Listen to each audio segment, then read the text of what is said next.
দুঃখ যেমন হুয়াংহো, বাংলাদেশ ফুটবলে তেমনি স্ট্রাইকার। মিডফিল্ডে যতই হামজা, সামিদ সোমের মতো ফুটবলার যুক্ত হোক না কেন, ফরোয়ার্ডরা সুযোগ কাজে লাগাতে না পারলে সুফল আসবে না কিছুতেই। যদিও সিঙ্গাপুরের বিপক্ষে ম্যাচে সম্ভাবনা আছে এই দৃশ্যপট বদলের। ভারতের বিপক্ষে ফাহমেদুলের না থাকা নিয়ে জল খোলা হয়েছে বহু। টিম ম্যানেজমেন্ট এরই মধ্যে আভাস দিয়েছে 10 জুনের ম্যাচে তাকে খেলানোর। লেফট উইংয়ে এই ইতালি প্রবাসী যুক্ত হলে নিশ্চিতভাবে ক্ষুরোধার হবে বাংলার আক্রমণ ভাগ। সুখবর আছে আরও, জাতীয় দলে অভিষেকের অপেক্ষা ফুরাচ্ছে আলামিনের। রাইট উইংয়ে রাকিব আর লেফটে ফাহমেদুলের সঙ্গে তার রসায়নটা জমে গেলেই ছক্কা।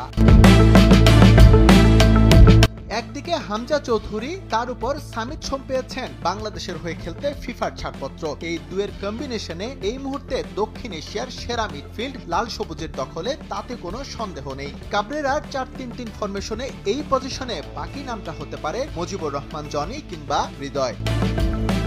পুরো 90 মিনিট না হলেও অধিনায়ক জামাল ভুঁইয়া এখনো যোগ্যতা রাখেন জাতীয় দলের হয়ে খেলার। ভারত ম্যাচে টিম ম্যানেজমেন্ট এই ভুল করলেও আশা করা যায় সেই পথ মারাবে না সিঙ্গাপুরের বিপক্ষে।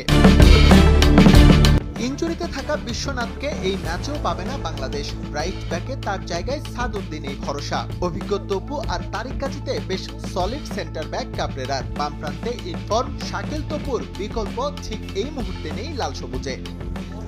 আনিসুর রহমান জিকো আলোচনার বাইরে চলে যাওয়ায় গোলপোস্টে মোটামুটি অটো চয়েস হয়ে দাঁড়িয়েছেন মিতুল মার্মা। তবে বাংলার বাজ পাখিও যে যথেষ্ট যোগ্যতা সম্পন্ন সেটা ভুলে যাওয়ারও সুযোগ নেই। জাস্ট একটা সুযোগ, আর কোচের সুদৃষ্টিতে বদলে যেতে পারে পোস্টের কুশীলব।